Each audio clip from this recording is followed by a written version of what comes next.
పింకీ గారు, పింకీ గారు, ఏం జరుగుతుంది ఇక్కడ? What happened? ఈ పని మనిషి చిన్న పెద్ద తేడా లేకుండా ఎలా మీద పడాల్సిందో చూడండి. అహల్య, తప్పు కదా? అది కాదు, తన వెనకాల ఉందే కొత్తగా వచ్చిన పని మనిషి ఇది అరుస్తుంది. సేయ్, సునామీలో సోడా బుడ్డి అమ్ముకునే మొహం నానా ఇంకోసారి పని మనిషి గిని మనిషి అన్నావనుకో బాగోదు చెప్తున్నా. పోవే. చెప్పు సార్ ఫైఫ్. నీలాంటి వాళ్ళని ఎంతమందిని చూసుంటానని అమ్మా సర్వీస్. అమ్మా అమ్మా అమ్మా అమ్మా అమ్మా, ఐఎమ్ ఎక్స్ట్రీమ్లీ సారీ. ఒక్క నిమిషం ఆగమ్మా, నేను మాట్లాడతాను. ఏదో టేడు ఏడవమంటుందేంటి? అబ్బా విపి సార్ ముందు వీపీ కాదు, వీరప్రతాప్. అదే అదే ముందు అక్కడ. పింకీ గారు, యు ఆర్ మిస్టేకెన్. ఆ అమ్మాయి కొత్తగా వచ్చిన పని మనిషి కాదు, కొత్తగా విల్లాలో వచ్చిన మనిషి. కొంచెం మీ నోటి దూల తగ్గించుకుంటే. ప్రతాప్ గారు, సారీ సారీ సారీ. మీరు అలా నోరు పారేసుకుంటే మీ ఆరోగ్యం దెబ్బతింటుందని నా అభిప్రాయం. పింకీ గారు, మీరు మరీ ఎక్కువ అరిస్తే ఎక్కడ మీ గ్లామర్ తగ్గిపోతుందేమోనని కన్సర్న్తో చెప్తున్నాను అంతే. సరే మీరు చెప్తున్నారు కాబట్టి ఇప్పుడు వెళ్తున్నా. నువ్వు రావే. Okay bye. అదిక మీ ఇంట్లో పనిచేయదు. సారీ అక్క. చూసాగా నా టాలెంట్, నాతో పెట్టుకుని మామూలుగా ఉండదు.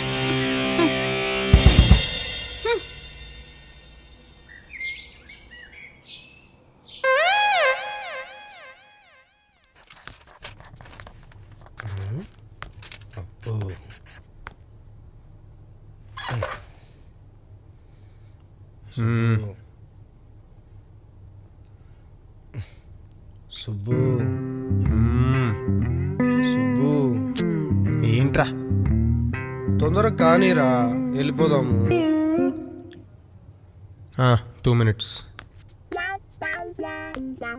ఎవరు పిలిచారని అంత హడావిడిగా వెళ్ళటానికి? ఎవరు పిలిచారా?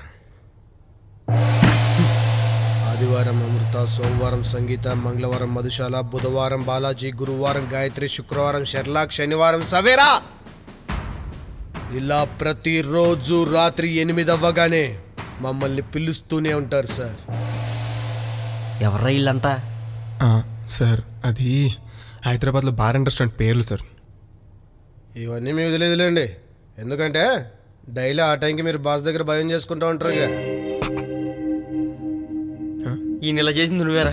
నిన్ను వదిలిపెట్టను సార్. నిన్ను వదిలిపెట్టను సార్. మేడం బొక్కలే కానీ తొందరగా వెళ్దాం. అంటే మామ, అది నువ్వు వెళ్ళరా, తను ఇంటి దగ్గర ఎదురు చూస్తూ ఉంటుంది. అంటే అప్పటి నుండి ఎదురు చూస్తాను నేను బొగడగానే. రేయ్, ఏమైందిరా పిచ్చి కుక్క కరిచినట్టు అలా అరుస్తున్నావు? పిచ్చి కుక్క? నీ బాధేంద్రా బాబు? నువ్వు పెళ్ళైనప్పటి నుండి చాలా దారుణంగా ప్రవర్తిస్తున్నావు. ఆఫీస్ వెళ్ళి తప్ప అసలు నన్ను ఎప్పటికీ పట్టించుకున్నావు నువ్వు?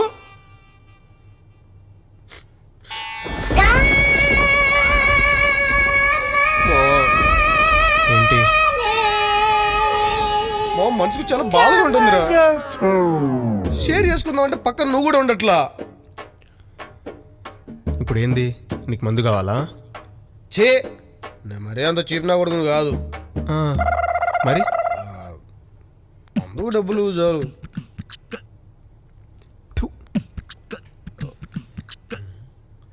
ఇందా, నువ్వు చేసిన సాయం ఎప్పటికీ మర్చిపోను మావా. నా కట్టె కాలే వరకు నీకు తోడుగా ఉంటామా. సరే, నేను వెళ్ళొస్తా. ఓకే మావా, నీ ఇష్టం. ఎక్కడికమ్మా వెళ్ళేది? ఎవరుడా? హే గడపా, అప్పుడే బడ్జెట్ అయిపోయిందే. అంటే ఆఫీస్ టైం అయిపోయింది కదా, ఇంటికి వెళ్తున్నాను. మరి వర్క్ ఎవరు చేస్తారు? వర్క్ ప్రాజెక్ట్ డెడ్లైన్కి ఇంకా టైం ఉందిగా, అయినా వర్క్ అంతా ఫాస్ట్గానే అవుతోంది. ఏరా? నన్ను అడుగుతావేంటి? అవన్నీ నాకు తెలీదు. ఈ ఫైల్ ఫినిష్ చేసి అప్పుడు వెళ్ళు. ఇదేంటి ఉంటుంది? ఇందులో వర్క్ చేయడానికి ఏముంది, అంత క్లియర్గానే ఉంది కదా. జూనియర్ సీనియర్స్ని క్వశ్చన్ చేయకూడదు. దివి, ఓకే, రేపు రాగానే ఫస్ట్ నేను ఈ వర్క్ ఫినిష్ చేస్తాను. Let me go now please. అందులో నా కోడంతా రీఎంట్రీ చేసి నాకు చూపించి అప్పుడు ఇంటికి వెళ్ళు. అంతే కదా మేడం? ఎస్, ఇక నుంచి నువ్వు తనకే రిపోర్ట్ చేయాలి. Just follow his orders. Kattappa, ఈ వర్క్ అంతా ఫినిష్ చేయాలంటే మినిమం 4 hours పడుతుంది. Please understand. No more talks, only work. 4 గంటలు అంటే 11. అసలు మంగళవారం మధుశాల. అమ్మో అస్సలు ఒప్పుకోడు. మామ నేను వెళ్ళొస్తా. రేయ్ మా నీకు నీ హౌస్ ఎంత ఇంపార్టెంటో నాకు మ్యాన్షన్ హౌస్ అంత ఇంపార్టెంట్ మా. బాయ్ వెళ్ళొస్తా. రేయ్ రేయ్ కట్టే కాలేంత వరకు తోడుంటాను 10 నిమిషాలు అవ్వలేదురా. No outer looks, only inside work. Do it. నీ అబ్బా ఎదవ తవడా ఇటు జాబు.